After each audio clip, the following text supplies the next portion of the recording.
Hello and welcome to Show Me the Podcast! Hopefully you get the reference. If not, then maybe this podcast isn't for you.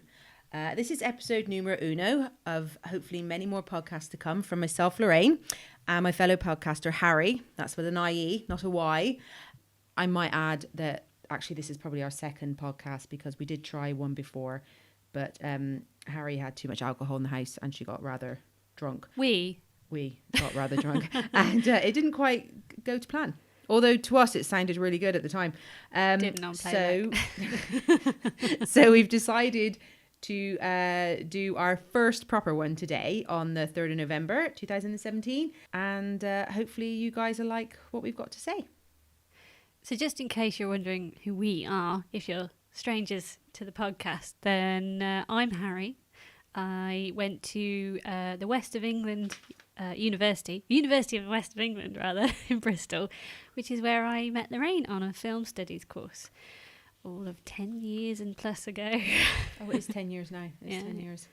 So yeah, myself and Harrie met doing a film studies course and we just became really good friends and we were planning on taking over the film world, but that obviously didn't happen. I make them. They're just she does Hollywood film and stuff. films. I look after a kid.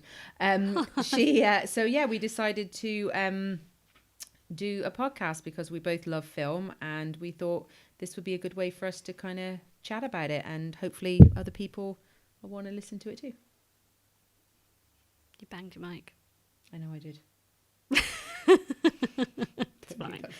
It adds character to the podcast. Yeah, in time, we hope to cover many a film-related topic ranging from genres, history, actors, directors, and much, much more. We don't intend to be generic in this podcast, but instead be a place for your ear to come and listen to some thoughtful film chat, and maybe a bit of TV as well.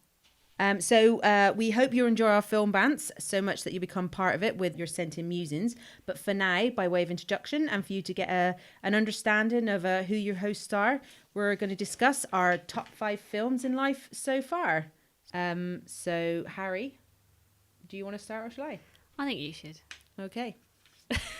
So one of my favourite films, number 5 favourite film, is the 1939 film starring Judy Garland, directed by Victor Fleming, based on the book by L. Frank Baum, is The Wizard of Oz. I do love a musical. She does. It's not a bad thing. If we were doing top 10, The King and I would be in there too. Okay, so what is it about The Wizard of Oz that you love? I don't know. I think it's just a lot of nostalgia because basically I used to watch it. This is no exaggeration. 5 days a week, every morning, when my mom used to bring me to her cleaning job, and I'd sit and watch that while she cleaned. Do you know? And it's not made my top 5. It would be in my top 10. But I did the exact same thing with The Sound of Music, and my grandparents lied. The VHS had broken because they'd had enough. But anyway, yeah, musicals at that age must be a thing. I don't know. Continue. Yeah, so for any of you that haven't seen it, I'd highly recommend it, and I'd highly recommend if you've any children, introduce them to it because it's just a really good story about a young girl living in Kansas, then all of a sudden finds herself in unfamiliar territory in the land of Oz. Don't get me wrong, it is a great film, especially for kids, but if you think about it, it's a bit twisted, isn't it? No. Yes. There's a wicked witch. She has munchkins in it. Yeah, but it's really colourful, and I was 10. Didn't it start in black and white? Was very innocent. Well, yeah, it starts in black and white. And but there's then like a tornado that whips her up and throws her away somewhere. Anyway, Harrie, you're just seeing all the negative to the film. No, it's great. I love it. Next, you're going to tell me about the munchkin that apparently hanged himself during filming. Did that happen? Well, that's meant to be like a myth. Is that a bit like the ghost in 3 Men and a Little Lady and stuff? I didn't know about the ghost in 3 Men. Oh yeah, in one scene you see someone in the background and apparently the cast thought it was a ghost. Something like that. Anyway, I don't know. Again, I interrupt. I'm sorry. Yeah. Oh yeah, sorry, bounce. Wizard of Oz. She ends up in Oz. She meets her 3 friends: the Lion, the Scarecrow, and the Tin Man, and off they trot to the Wizard of Oz to get a heart, brain, and had to think there about your brain, ironic. and some courage. And obviously along the way, they're met with many obstacles. One being, as Harry pointed out, the Wicked Witch, and her, what are they called? The monkeys. Is there a name for them? I can't Flying remember. monkeys? The flying monkeys, yeah, and poppies, because poppies will make you sleep. If you've seen the film, you'll get that. So yeah, so she's on this journey, and the characters that play the Scarecrow, the Tin Man, and the Lion are actually the same people that work on her family farm. Oh yeah. So you know they use the same characters in that respect. The So you're Wicked like, Witch. is it all in her head? Exactly. Is it a dream? The you know, because obviously she wakes up, she's banged her head. The Wicked Witch is a horrible person in Kansas, and she's also a wicked witch. Yeah. You know, so I have to say, I mean, it's a cheesy song and it's overused so much, but when I hear Judy Garland singing Somewhere Over the Rainbow, it's amazing. I tear up. No, there's been many covers, but not like hers. Not one like her. But you heard that Renee Zellweger's going to play her in a biopic? No, I didn't hear that. I didn't hear Interesting. Anyway, is there any other part of it that, you know, gets you going? I love the music. I do love the music. And I remember when I think it's they're singing "We Welcome You to Munchkin Land." We represent the Lollipop Girls. You know, these three little boys come out, and I remember me and my brother watching it, and we were in hysterics at these like three little boys, you know, kind of going like this as they're like they singing. don't talk like that. No, they probably don't talk anything like that. They do. But yeah, so it's just, did you feel home? I think it's just one of those films that I really enjoy, and I think it just brings back a lot of good memories. Yeah, a lot of nostalgia, and I think, you know, that's something great about film, is it brings you back to places that, you know, you hopefully once enjoyed. Yeah. Oh yeah, totally. And I did. Cool. Did you ever see the follow-up Return to Oz? No. See, I saw that before I saw The Wizard of Oz, and it's dark. That's weird. No, it's good. It's kind of a more serious take on it, and there's these things called the Wheelies, who are like the version of the flying monkeys, and they're men on like rollers, and they're scary as shit. It's like, you'd love it, honest. Yeah. No.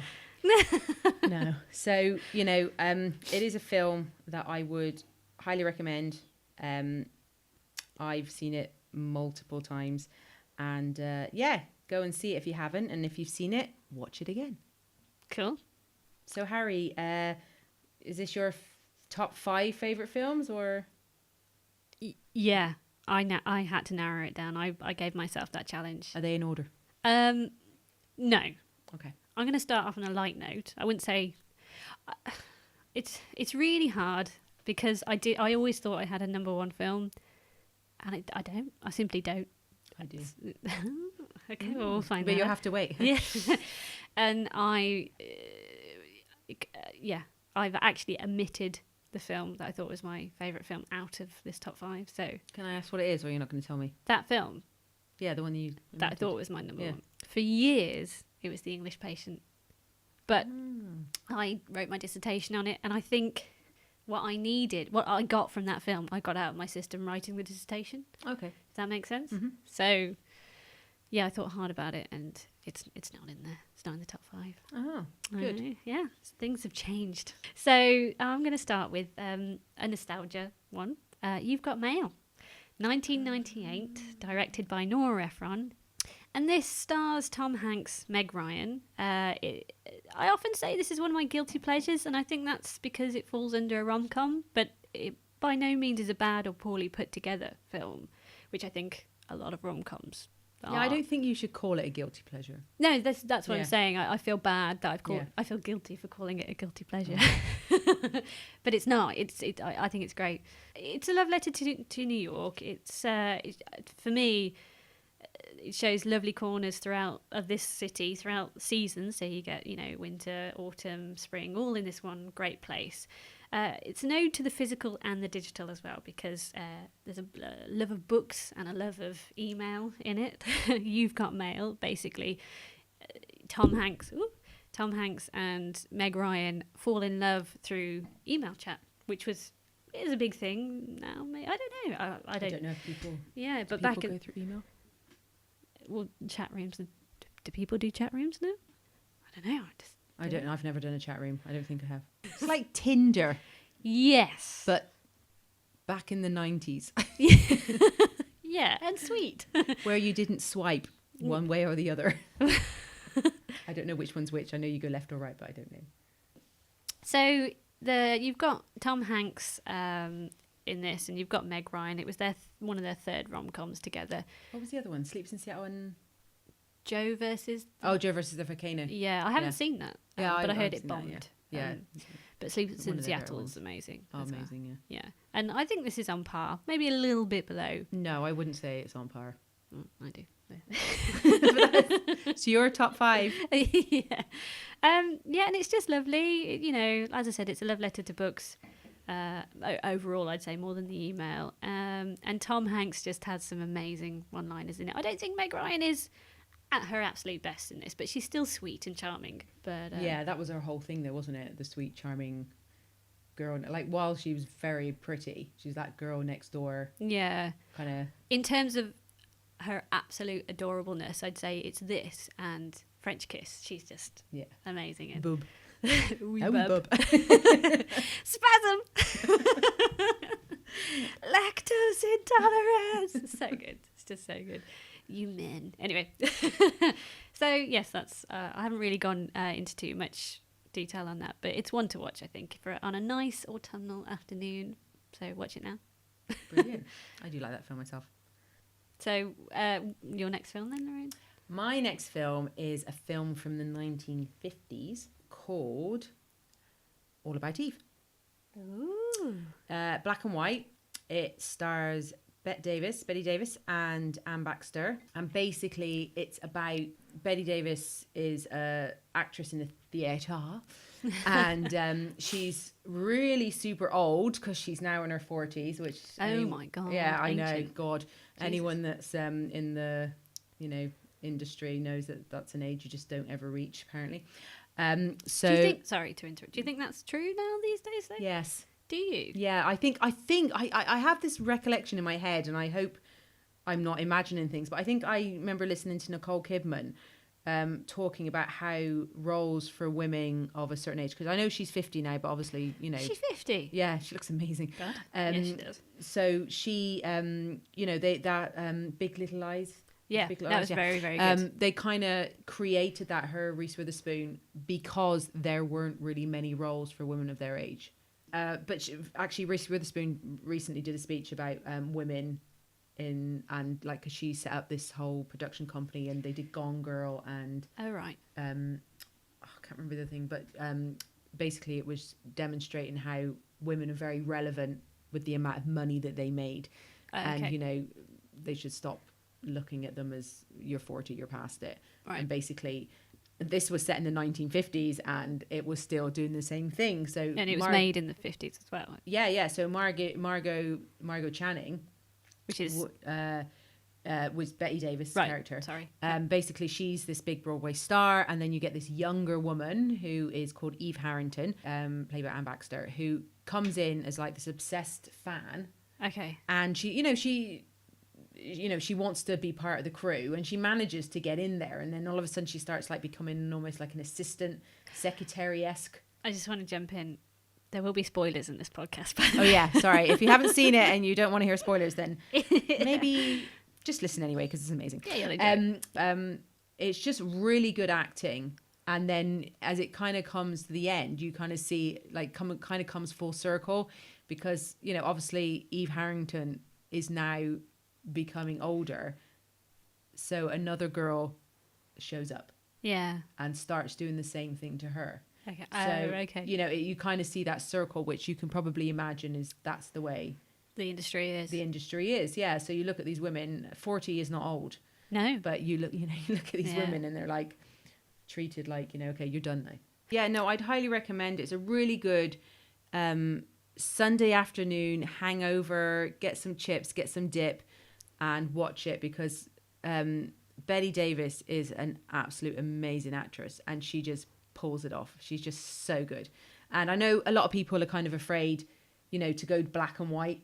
People don't want to watch black and white films, but some of the best films are black and white. Go to the Marx Brothers, do you know what I mean? And there's just some amazing films. So I can't stress enough how much I love this film. I watch it a lot. I will check that out. It has been on my list to watch for a while. Like my favorite films that I'm going to be talking about here, I've watched. We're in some of them are triple digits, not double, triple. So yeah. I'm not quite there yet, but yeah. I've got a few years on you, so you'll catch up. So what's your film? Next one? Okay. So again, no particular order. Let's talk about my second film, which is The Road to Perdition, 2002, and that's directed by Sam Mendes.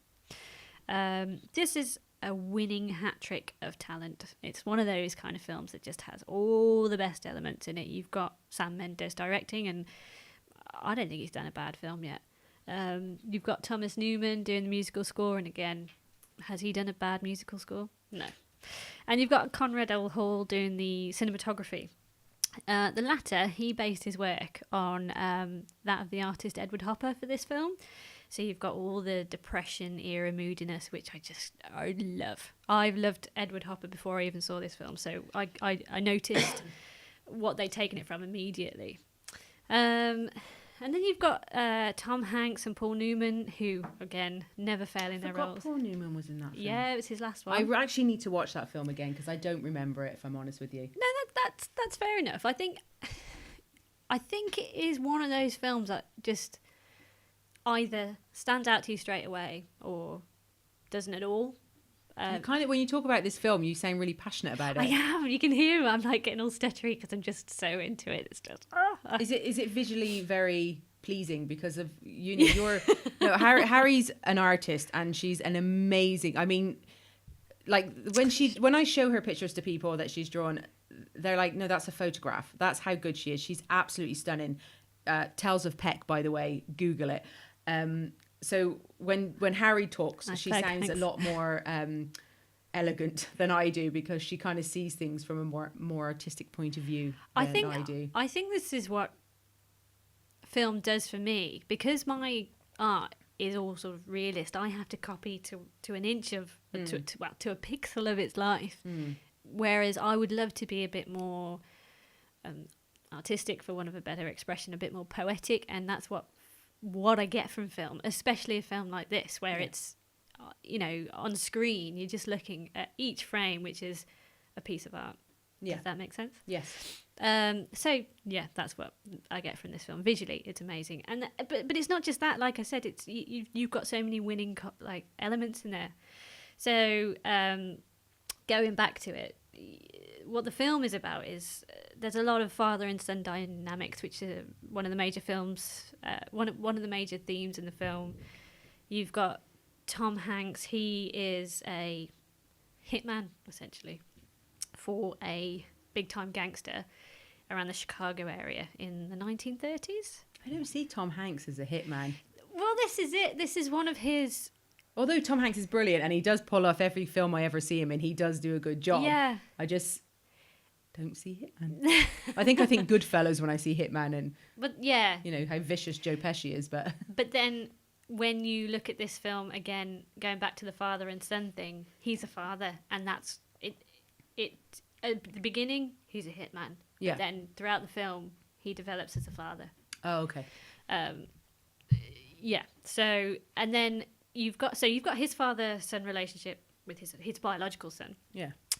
And then you've got the father and son relationship between Tom Hanks's character and Paul Newman's character, the head gangster. And then you've got Paul Newman's dynamic with his own son, blood-related son, which is Daniel Craig. And it's a rubbish relationship. There's so many poor father-son relationships, but it's all about how they develop and which ones are good and which ones are bad, for want of a better expression. And there's just this one beautiful scene in the rain towards the end, and I don't want to spoil this for people. They need to watch this film to get what that film means to what that scene means to the audience. But there's this whole relationship between water and death in the film, and a lot of people wouldn't have made that connection, but it's there. So watch it and see what I mean. I'm going to watch it. I'm going to watch it again. Yeah. So I can see water. And really concentrate on it, because then, you can watch a film and not take in all its... Oh, so it's a film because like I sometimes sit and watch certain things, like, when I'm watching Stranger Things or Ozark, for instance. I don't pick up my phone. No. And I always kind of say, this is a good film, this is a good TV program, because I'm not picking up my phone to check something, know? And I think if it's one of those films, like There Will Be Blood, don't pick up your phone. Like, do you know what I mean? So certain films where you just watch it, but you have to be in the right frame of mind to watch it, because there's some films I find that you do just kind of need on in the background, or something just to blow over your head. Yeah. I think with some films you have to zone in for, say, the script or, or the direction. But with this, it's not one or the other. It's all of them. They all impact the music, the acting, the script, the direction. I love it when the music makes it. Oh, God. Oh, yes. Nothing better. And Nothing better. This is one of those films. So, yeah, highly recommend. I keep hitting my mic, I'm sorry, because I'm waving my hands around emphatically. So that's my second film. So what's your third? My third film, and for anyone that knows me, and I was quite surprised actually when Harry's partner got this straight away when we were talking about it one day. He went, even I know that. A film starring Sigourney Weaver, Aliens. I absolutely love this film. I love the whole Aliens franchise. I love Sigourney Weaver. I went to Comic-Con and met her. The picture of Sigourney and Lorraine next to each other sits on Lorraine's mantelpiece in Pride. Yeah, no family, just me and Sigourney. I mean, she's just amazing. I love her. I think she's an amazing actress. I can't say enough. And this film is amazing. It's a James Cameron film from 1986. And, this was when kind of women weren't necessarily the action hero. You had your Stallone, your Schwarzenegger, your Seagal and stuff like that, and you've got Sigourney and, of course, Linda Hamilton from Terminator. Yeah. And she completely, I mean, she completely takes charge of this film. She's, the main guy, in inverted commas for use of a better term. And she just basically saves the day. And I like this whole, like, I do love sci-fi. I love Star Trek and not so much Star Wars. Sorry. Dude. The first three, but the others I'm not a big fan of. You didn't like the latest ones? They're all right. Did you watch Rogue One? I haven't seen Rogue One. But yeah, so this is obviously the second one. And, I know they say the sequels aren't meant to be as good as the first one, but I think this one is. I just think it's amazing. Oh, sorry. Is this Alien or Aliens? Aliens. Oh. Yeah. So Alien was the first one. John Hurt. Through I like the that chest. one. Yeah, no, it's an amazing film. But this one is just, I mean, I love it. I haven't watched it since I was a little girl, which is a really bad thing to say. So yeah, I've watched Alien and all the other Aliens, but not Aliens. In one of the films, I think it's the one with Winona Ryder, Alien. Oh my God, Resurrection, and apparently Sigourney Weaver does a basketball shot, and she did that in real life. One go, she actually, one go. It was amazing. That's why she's such a legend. But with Aliens, back to Aliens, the amazing film. Basically, in this one, like obviously in the first one, Ellen Ripley, Sigourney Weaver, she then goes into sleep status, and she turns up 57 years later, and because she's basically just been floating out there really, and she, the company she works for don't believe her story that this happened, the alien John Hurt, and they basically take away her license, and she's just basically doing in a warehouse almost the equivalent of. Oh yeah, so basically the colony has been living where a derelict ship with the alien eggs was first first encountered. Okay. So basically, would that be the one in Prometheus? That colony. Yeah. It's so confused. Yeah, no, because I swear to God, Prometheus is one film I just cannot remember it. I know I watched it, and I watched what was the second one? Oh, I haven't. Oh, Prometheus 2? Is it? No, Alien Covenant. Oh, yeah, Alien Covenant. Jesus, yeah, Alien Covenant. So I watched that, which I really liked, by the way. But yeah, no, this film is amazing. I've probably seen it over 100 times. Again, I haven't seen it, but I remember that iconic image of Sigourney and Newt. Yeah, and she's got a gun and she just looks motherfucking. Yeah, she goes back because obviously Newt goes missing, and but she's strapped. Was there a cat in this film? I remember a cat. Yeah, there was a brief appearance of a ginger cat. I can't remember if it was Ginger. I think it was Ginger. No, but she straps like a detector to her so that if she gets lost, she can find her. Right. And she just goes, because everyone's injured or dead, she goes off to find her, and she just straps herself up with this stuff, and she just goes in, and she doesn't give a shit. She kicks ass. She kicks ass. Like, she Stallone, Schwarzenegger, while I love them all, she leaves them hanging. Yeah. I mean, this girl should be in the Expendables. Ooh. That's a good idea. Expendables. Because I must admit, when Sigourney motherfucking Weaver. Motherfucking Weaver is right. when I seen the Expendables coming out, and I mean, I'm not being funny, but that is a dream cast. I love those guys. Like right. your Schwarzenegger, Van Damme. I haven't seen any of them, but I do love those guys. I'm sorry. Sorry, I just had to gave me question our friendship there. But no, I swear to God, every time, and when Chuck Norris comes in, for fuck's sake, I don't like him. No, but he's just such a fucking dude. But sorry for swearing. But no, I actually bring Sigourney Weaver and Linda Hamilton into Expendables. Expendables. Yeah, I'd watch that. Who else? Is there a cast for that? What? The Expendables, or is that just a myth? The Expendables? Yeah, Expendables. Expendables. No, I'm serious. I think this is happening. But yeah, she should lead. Good. Yeah. Imagine her leading that. Do a female one. No, they are. I think it's out there. I think it's being in production land right now. No, I definitely think... She's Googling. She's looking stern. She wants to know. The Expendables. Yeah. Who else? Oh. Now we're sucking diesel. Sucking diesel. Sorry. I've never heard that expression before. That's because you haven't lived in Ireland. Oh. Yeah, this is a female version of the Expendables, but they haven't got... Oh my God. Okay,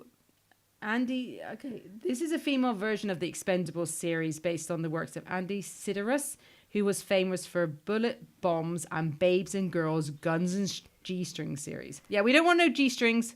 No, we just want badass bitches. Bridget Nielsen. Yeah. Yeah. Yeah. Who else would we want? Charlize Theron, I reckon. Yeah, I think she could definitely pull it off. Yeah. So we've got Sigourney, Linda, Sharon, Angelina. I think she could. I don't think she's in that zone anymore. No. I think Kate Beckinsale. Yeah. Xena, Lucy Lawless. Yeah. Okay. Jamie Lee Curtis. She is badass. But when does she kick ass? No, but she's just got that. She could be the mind behind it. She could be. No. Yeah, she could be the one who sat at the computer going, "You should go." No. Mila Jovovich. Yeah. Oh yeah. Okay, sorted. We've done it. Cast. Yeah. Sorry, I felt like with Aliens, I was just like rambling on there. I just love it, and I'm sorry, but my next two, I will be rambling again because my top three is like the shit. And one thing you will probably realise, because I can only imagine what Harry's next films are, we're very no judgment. We're very different. Like I was talking about that today. Me and Harry are so different. Sometimes I wonder how we connected. Because opposites attract. Yeah. Opposites definitely attract, as Paula Abdul once said. She had a song called Opposites Attract. Sing it.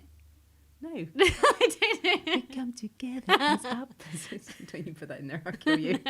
All right then. Yeah, just to prove this point, I'm going to move on to my third film. Yeah, it's probably bloody bake me a cake or something, fall in love, or let's paint a picture. That's offensive. What is it? And you say that, but I really want to see that Loving Vincent film that's come out. That is just all made up of oil paintings. So fuck you. Yawn. What is it? Whatever. Is it Atonement? No. But I bet you that appears. You ruined it, man. Yes, that does appear in it. What is it? My next one is Jeremiah Johnson, 1972, directed by Sidney Pollack. And when you go on about your whole nostalgia thing, I think this is kind of like that, but it's more, for me, it's a lesson to revisit. Okay. I'm going to go into that now. So I interpret this film in this way.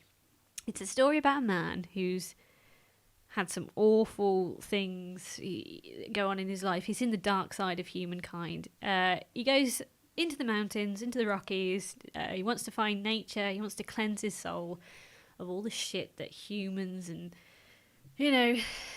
life like that brings with it. So he goes up into the mountains, he gives it all up, and nature kicks his ass at first. It's a real big lesson for him. You can't just, swan off and think you can do it all, know it all. So he meets some good and bad people along the way, and against his will, humans come and they screw up his life again. He falls in love, he learns to love paternally, he sort of takes on this boy who's lost his family, and then, spoiler, he loses it all. It's horrible. And whilst in his place of escape, or that he thought it would be a place of escape. So then certain events happen and he's hunted by a Native American tribe. Why are they hunted? I've never seen this film, by the way. So why are they hunting him? Well, is approached by... what's the word? Missionaries, is it? I think. And this priest says, you've got to get us to the other side of the mountain, otherwise all these people are going to die who I've got with me. And he's just like, you have nothing to do with me. I've come up here to escape you. And they're like, don't you care about these people? This kind of thing. And he's just like, his conscience gets the better of him. So he takes them through a burial ground, a sacred place to the Native Americans. And they're just like, you've affected our sacred area. So for years he's hunted by Native Americans, and he's, you can see he's getting tired, he's weary, he's just like, when's this going to end? And then this is towards the end now, and then there's one day, and he sees I think they're Crow, I think that's the tribe. He sees this crow in the distance, and he puts his hand on his gun, and it's just, all you can hear are these sounds. What's that word when it's just the sound of the movement and stuff? Is it diegetic? Is that the word? Oh, here's our film degree now. Yeah, coming it's kind into of, use. I knew I Diegetic paid and him for it. non-diegetic. Yeah. So, you hear him, it's just nothing but the wind and his movements, and he puts his hand on his gun and he looks at this crow, and the crow just simply raises his hand and he's saying, that's enough. You've done your time.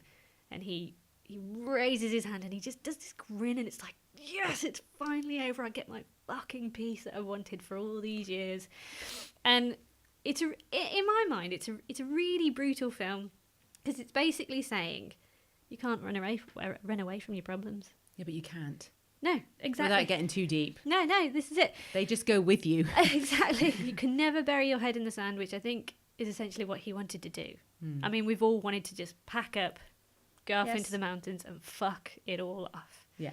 And it's beautiful, the countryside that he goes into, Where is it set? Do you know where it's set? It's set in America, in the Rocky Mountains. It is actually set in the Rocky during Mountains, the Civil War, I think it is. And anyway, so it's saying you've got to face your problems when you've had enough of the world, and you just want to say fuck it all. This is a film to watch, because it just reminds you, have a break, but you're never gonna get away from it. You need to face them. And that's why I watch it, because it's just like, I cry every time I watch this film, because I'm just like, I love a good film cry. Well, yeah, and I don't think you're meant to cry at this film, but everything about it, like the story, again, the music. Yeah, but it's what you get out of it. I think that's what the thing with film is. Like, sometimes you talk to someone about a film and they look at you as if like, yeah, whatever. Yeah. But, sometimes you watch a film and it just, you get it. Like, and it sometimes, you feel certain things that other people don't. And that's the good thing about film. You don't, nobody's right and nobody's wrong. No. Do you know what I mean? It's what you take from it at the end of the day. And it's really poetic to say, but that's what I take from this film, and that's why now and again when it's all getting to me, I'll put it on and like I can do it. I can go back and sort it all out, you know. And also like therapy. Yeah, film is that for me. It is. But anyway, Robert Redford's not bad to look at in it. It's rather beautiful. Can't go wrong. No, and there's some really good one-liners in it, and my family are often, you know, fond of saying pilgrim and stuff from this film. Have to watch it to understand what I mean. And so, yeah, go watch Jeremiah Johnson and take it all in. My fourth film comes into a genre that, again, anyone who knows me really well knows I love. Horror. And I'm not talking slasher, gore, you know, I'm not really into that. Psychological. Psychological. This is the ultimate psychological one, I think. I'm not big into the whole, I'll watch some of them, but I watch them with my eyes covered and sometimes my ears plugged. This is a Stanley Kubrick film from 1980, written by Stephen King. Oh, I didn't think it was going to be this one. The Shining. I didn't I thought it was something else. What did you think it was? Oh no, don't say, just in case it's my next one. Oh no, do you want me to ruin it for the pod like you did one of mine? Oh, that was a slip of the tongue. Yeah. So yeah, I absolutely love this film. I recommend this film to everyone because it isn't a gore fest. I mean, there's some blood in it, but it's not some. Well, okay, apart from all the gushing blood, but I mean, it's not a gore fest. They're not They're not running around like slashing people up and all that kind of stuff, which I'm not a fan of. But this one is very much all about you know, messing with your head. Yeah, I think, because basically, you know, we've all had a bit of cabin fever. Like I've had it myself, you know, sometimes being at home with a child all day and you don't talk to people and you're like, get me out of here. Just to intersect there, Lorraine is a blogger who writes about mums who are winging it. Yeah, you got to let it out some way, haven't you? But yeah, so this one is basically Jack Nicholson, who anyone who's seen Jack Nicholson knows he's amazing. Shelley Duvall and Danny Lloyd. Didn't this film like affect her? Yeah, I remember watching a YouTube video, basically Kubrick trying to get her to a place where he wanted her, and it didn't look nice. It didn't look like, you know, I know he's kind of known, isn't he, for being a real perfectionist and like take after take after take. But yeah, no, apparently this film took it out of her. It really did. But like, you know, and again, they're like in the arsehole of nowhere. Yeah. You know what I mean? In this hotel, it's just them. The previous guy, the caretaker that went up to do the job that they're doing now, that Jack Nicholson's character, Jack Torrance, is who he plays. You know, he went crazy, killed his family and himself. The previous one. The previous guy, who took over. So Jack Nicholson goes up. He's got a bit of a drink problem. He wants to be a writer, but he's got like the ultimate writer's block. So they're up in this hotel that they're minding for the winter. Obviously there's no guests, but they all start, you know, there's like a presence there and they start seeing things. So they've got this little boy called Danny, and Red Ram. Yeah. He sees the previous twin girls, which by the way me and my friend dressed up for Halloween. Very good. You need to check out the picture. Google Lorraine. We did look good. Google Lorraine. If you Google Lorraine, it comes up. I want to know what comes up now. Yeah, exactly.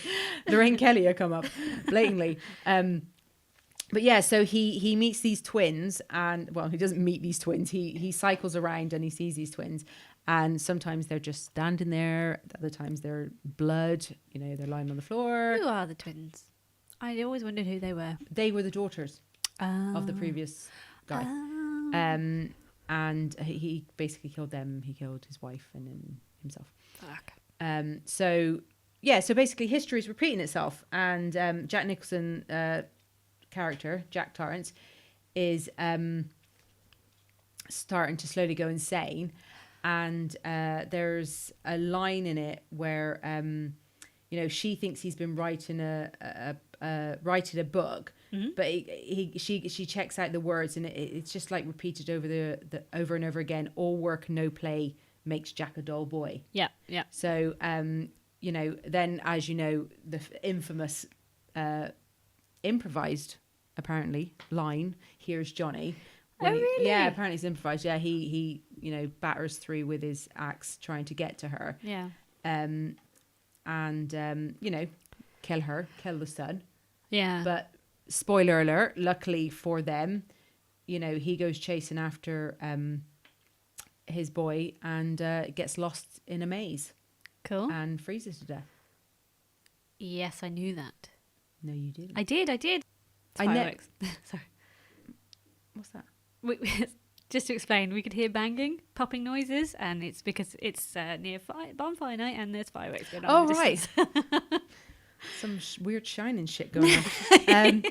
Yeah, so with The Shining, I like it because, yeah, it's scary, but it's not hide your eyes, block your ears. You don't want to hear or see anything. Yeah, it's psychological, and that's what I like about scary horror films. Yeah, I prefer this, and there, you don't get. I personally don't think you get many good ones. Kiss the Girls is a good one. I think that's a great scary. It's more a thriller, though, to be honest with you. Seven. Fantastic film. I'm not into, but that's So you don't get a lot of horror films in that genre that make you. Do you like The Cell? I loved The Cell. I loved The Cell. No, I loved it. No. I loved The Cell. I think it was brilliant. Yeah, I thought it was fantastic. And I don't hate, but I'm not into like serial killer shit. But that film, I think there's a Tarsum Singh element because he's just a visionary. But yeah, that film. No, I loved that film. Yeah, I might watch it again actually. Yeah. Sorry, I digress. So. No, with regards to The Shining, I love that film. Okay. No, and my partner's brother, he recently watched it with his partner, and she loved it too, which I was pleased about because that's the thing about film. I know you can't make people like what you like, but there's nothing better than when you really love a film and you say to someone, "Oh my God, this film's amazing," and then they watch it and they love it like you love it, and it's just, and when they don't, you're really disappointed. Yeah. So that was my second. No, it's the second film. Top two. That was number 2. Oh, got you. Yeah. So that was my top 2 favorite film. One more to come, which probably most people that know me again will predict. Yeah. I'm going to ask Harrie what she thinks it is. What? Not now. Oh, what I think it is. When it comes to it. But for now, let's hear what your second one is. What do you think it is? Is it Atonement? It is. Don't pull that face. No, every time I see, I'm not being funny, but every time I think of that film, I just think of Keira Knightley being, I don't know, just she like pushed up against the bookcase and goes, "Come back to me." Not at that point, no. She doesn't she say that? She says it at two different. She does. She is pushed up against a bookshelf, and she says, "Come back to me" at a different point. The "come back to me" thing, I don't like. I think that's a trailer actually that I'm thinking of, but I just remember her going, "Come back to me." Yes, yeah, yes, she does. And but that just annoys me. I like Keira Knightley, but that bit did. No, I agree. That part, that script, I don't like that part. But coming back to I was going to come to Keira Knightley at the end, but this is the first film of hers that I've started to like her and appreciate her as an actress. Really? Yeah. But I'll get to that. Okay. So, Atonement, 2007, directed by Joe Wright. This film was one of a handful of Second World War romance movies that I like. As I said, it's directed by Joe Wright and adapted from the book by Ian McEwan, which I've also read. And I wrote part of my dissertation on this film, wherein I discussed phenomenology and one's carnal response to what they see in a movie. And so for me, I became totally absorbed with this film and reacted to scenes in the movie, such as sounds that get picked up around James McAvoy. Again, I think that's a diegetic thing I'm going to get I'm going to find out what that is again. That made me really engrossed in the film. So, for example, in this, there's a scene by a fountain where Robbie, played by James McAvoy, checks out Cecilia. Cecilia?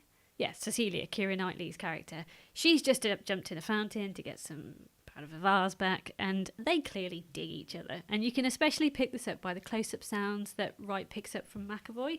So you can hear him swallowing. You can hear him rubbing the vase handle that's in his hand, because he's sexually frustrated because he wants Keira Knightley, but it's done in such a artistic but immersive way. It's really good. And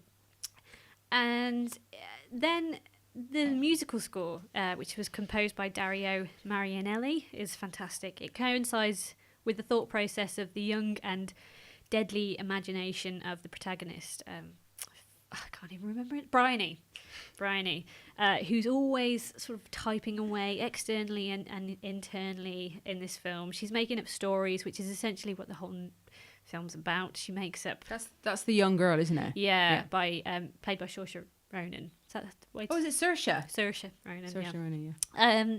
So yeah, the music coincides with her sort of thought pattern. It's like constantly types along with. It's just really well done. Yeah, and this I just appreciate all the cast in this film. You've got Benedict Cumberbatch is one of his earlier roles in it as well. I don't remember him being there. No. He's the guy who did actually rape the girl, and then he marries her. But Bryony blames James McAvoy because she sees this romance forming between Keira Knightley. Gotcha now. I remember now. Yeah. So you're going back to Keira Knightley. She does the whole clipped consonants and vowels thing of the 1930s poshos. Poshos. Really well. And I just thought she nailed it. She did it really well. And same with McAvoy. Because for years, I thought he was English. And he's not. He's Scottish. He does accents so well. Yeah, he does. Really well. I like James McAvoy, actually. Yeah. I first saw him in Shameless, and I thought he was from Manchester. See, I've never seen that. Oh, it's really good. The first 4 seasons. The first 2 seasons, and then they all get a bit rubbish after that. So yeah, I love Atonement. It's and also it's just, it's set in summer in the first half of it, and it just makes you feel, it's just good. So that's my second top 2. It's not my. I'm not doing it like you, but it's up there. It's in my top 5. Okay. Yeah. Don't know what my first one is. So your fourth one, your last one. My favourite film of all time. Yes. Silence of the Lambs. Oh my God, yes. Yes, I knew it. For again, I say this a lot for anyone who knows me.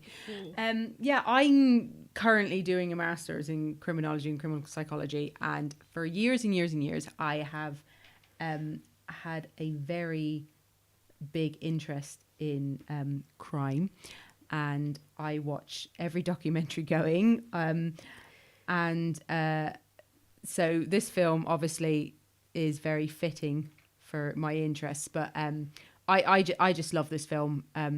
It's set in 1991, directed by the late... That long ago? Yeah, exactly.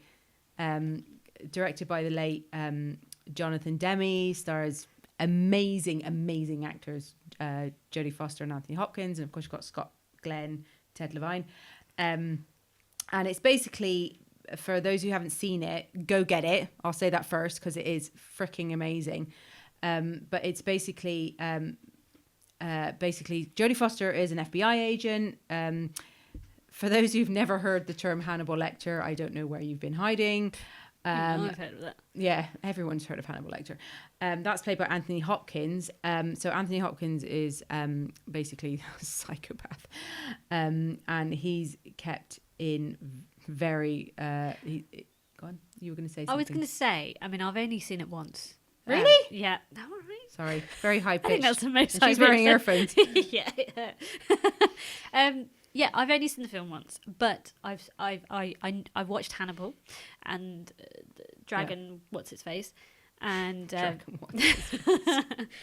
I've also seen the TV show, which I really enjoyed. And I don't normally like that kind of thing, but I like him though. What's his name? Manky. Mads Mikkelsen. Yeah. He's a fantastic actor. He is good, yeah. He's really creepy. good. He is creepy. He does the role well.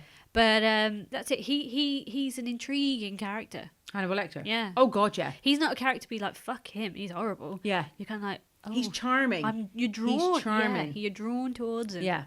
He's definitely a charming character.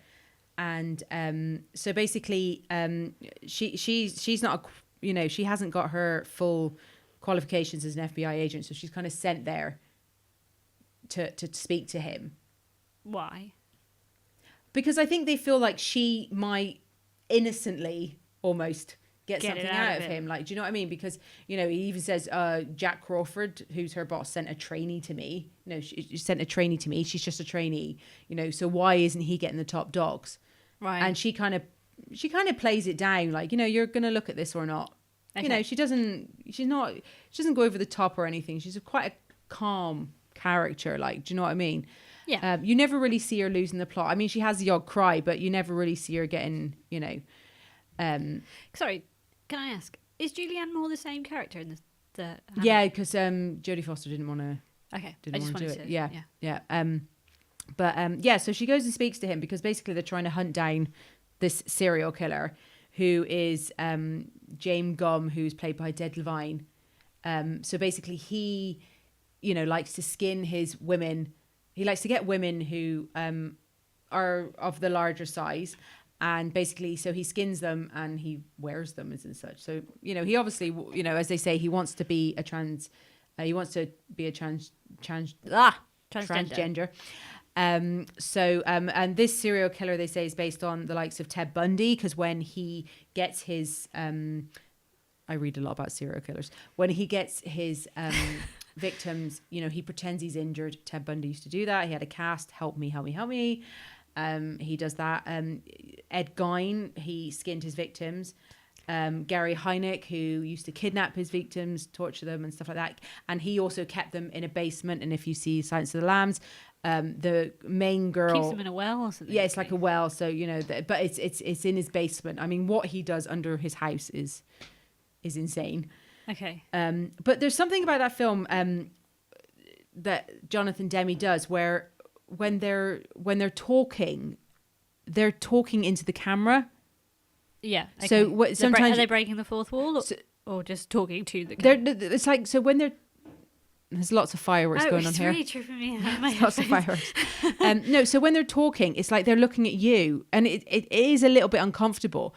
And funny enough, like when Hannibal Lecter does it, I kind of don't find that uncomfortable. But when the serial killer does it, I don't find it uncomfortable. What I find uncomfortable is one time where she goes and she talks to like this specialist of butterflies, and he does it. Yeah.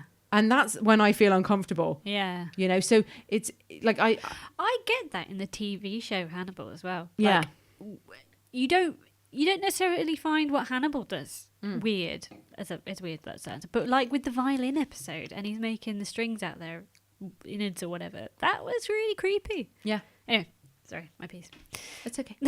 But so the whole, I like it. I like because you don't really get that in many films where they're looking at you. You feel like they're talking to you.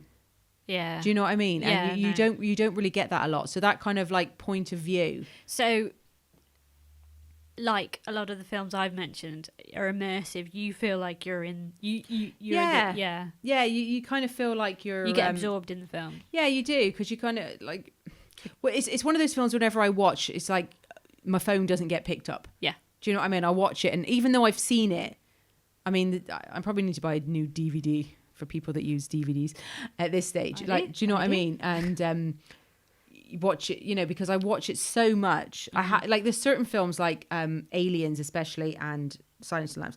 I have to watch them every couple of months. Okay. Yeah. I get them on. No, I get that. I'm like that with films. But with this film, it's just I think it's big for me anyway. It kind of like I love film, and I love. Sorry for saying this, but I love reading and watching stuff on serial killers and crime, and it plays into my masters, and I've done it for years, and so it ticks every box for me. Yeah, no, I get it. So, and again, it's not a gore fest. It's not. You're intrigued by the psychological aspect of it. Yeah, exactly, yeah. And that's the same with The Shining. So, I'm not. If you watch this, don't think, oh, I'm scared. You probably will be scared. Like, do you know what I mean? But it's not slasher, blood everywhere. I think what the question you're asking potentially, or that I know I'm asking, and is that I'm probably a bit more scared of it than you are in this sense. But the question, the essential thing that you're asking is, how can the human brain think that way? Right? Yeah. No, that is the case. It's like when you hear all the time that when serial killers, they a lot of them had an interest in previous serial killers. Mm-hmm. Do you know what I mean? But for me, it's like when I look at this kind of thing, when I look at films like Silence of the Lambs, which I know it's fictional, but it's there's elements of people in it. Yeah. I find it interesting because I find things interesting that I can never imagine doing that. Mm-hmm. So how can you do that? Yeah. Do you know what I mean? Like, it's not like I like this band, you don't type thing. It's like, how can you do that to a person? Because I never could.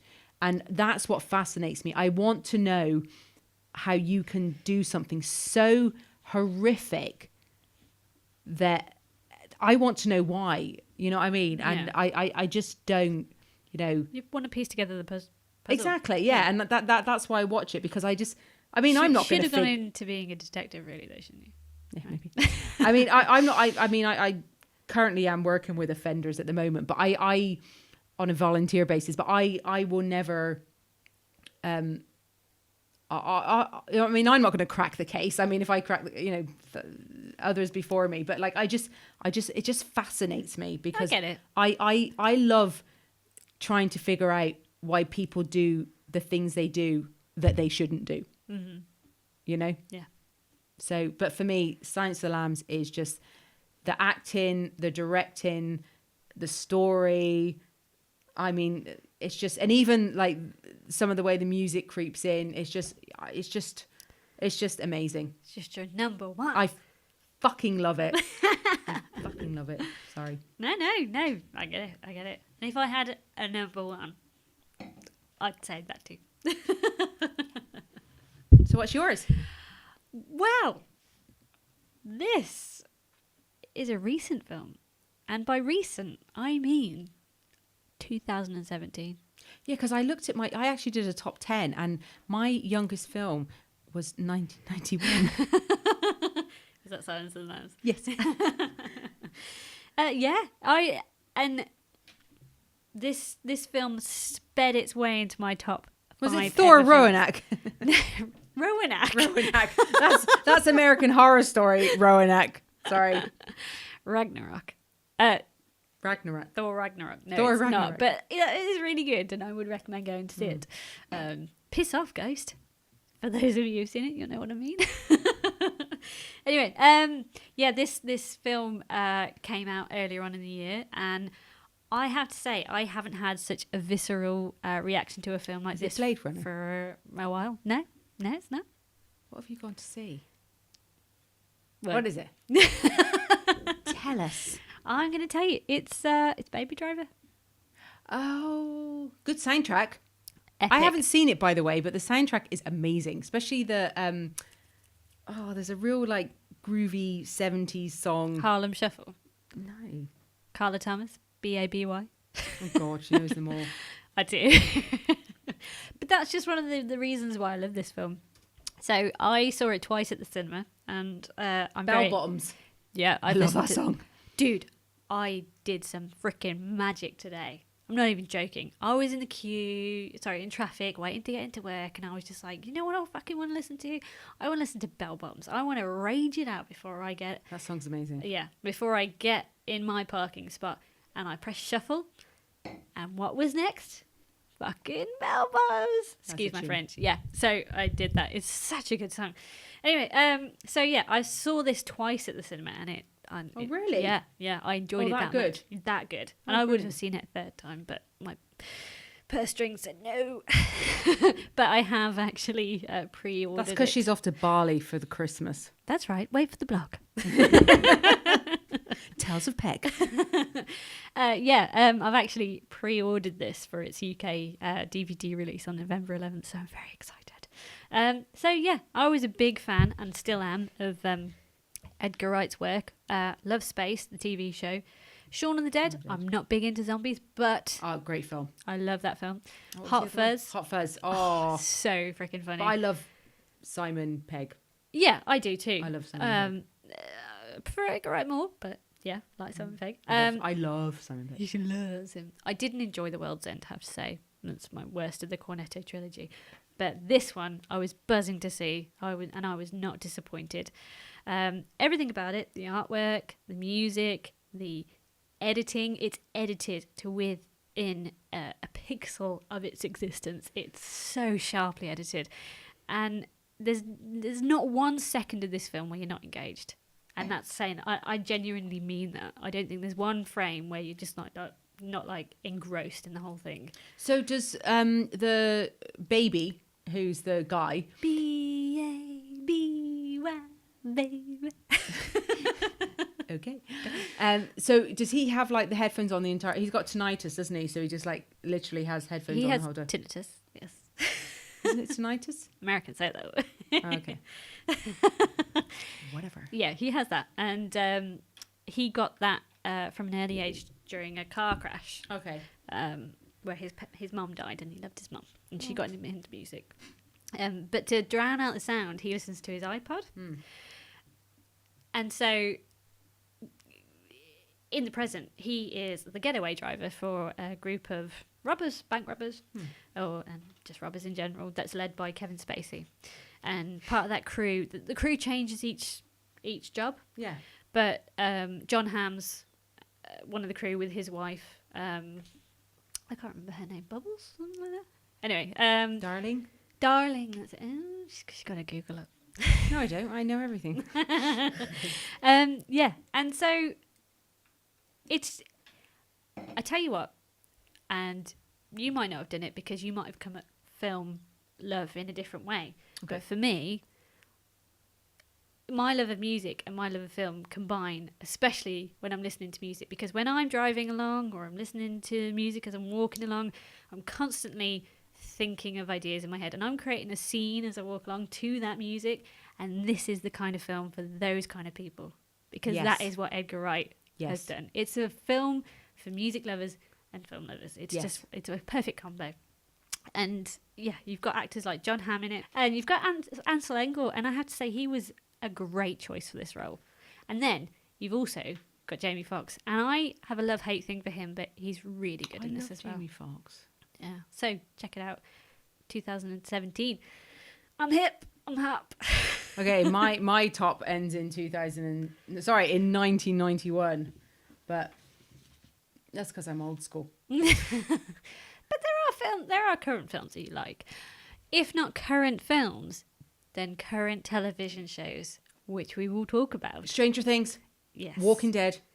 I need to catch up on that. But yeah, yes. No, I must admit, my I've just finished, and as Harry has as well, Stranger Things, and oh my God, it's so freaking good. Top of television. So good. Right now. And it's so authentic to the 80s. Like when I watch it, I feel like I'm in the 80s, and I'm not saying it's got that cheesy, crappy 80s vibe to it that some stuff had in the 80s. It's just the music, the intro with the credits, it's so amazing. It's so authentic. It gives you a complete 80s vibe for those who lived through the 80s, want that bit of nostalgia. It's not even that. It's well made. Yeah, every scene is carefully constructed. Yeah. It's kind of got the modern. It's like a modern 80s. TV program. And everybody in it is. Watch it. Sit and binge it. Give your kids to your mother and get some alcohol turn off the and lights, some dips, and you won't pick up your phone. No, turn it on silent. Yeah, it's just one of the best ones. Indulge. But yeah, we there's lots of things that as you could probably tell from the way me and Harry go off on tangents here, there are lots of film and TV that we will be discussing. But we just wanted to give you a bit of insight into our interests, what kind of films we're into, what TV shows obviously we're into. Yeah. But yeah, we hope we've given you a bit of an overview of what we're like. And hopefully some of you like the films that we're both into. And if you want to add some comments, feel free. Yeah, if you want to have some comments, you can actually follow us and comment on our Twitter page, which is SMTPcast. Or you can follow us on Instagram at Show Me the Podcast, or you can go to our Facebook page of Show Me the Podcast. Or you can email us at showmethepodcast@gmail.com. We'd really love your feedback on this. Do we go on and on and on, or do we need to be more concise? Is there anything that you want to know about the films that we've talked about that we haven't covered? Are there things that you want mentioned? Because we can give you a shout out. That's fine. We're happy to do that. Just let us know. As Lorraine has already pointed out, you can follow us on all those various things. But if you want to contact us individually as well, we have our individual things going on. Lorraine's a blogger. Yeah, I parenting blog. I do a bit of food and film and TV at Winging It, The Truth About Parenting.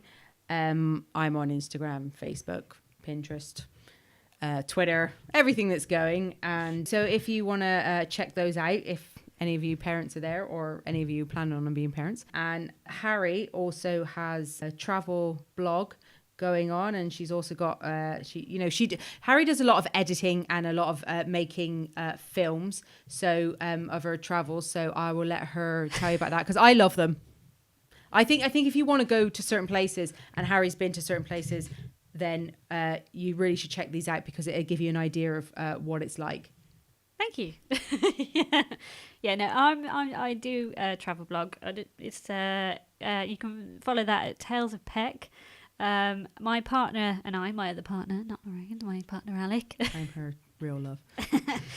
We do some video edits, is what we call them, on Head Productions on Vimeo, so check that out. We will be migrating to YouTube soon. I've got some new content coming out, so check that out. And you've been listening to Show Me the Podcast. Thanks for listening. And depending upon where you are and when you listen to this podcast, good morning. And in case we don't see you, good afternoon, good evening, and good night. I like pizza.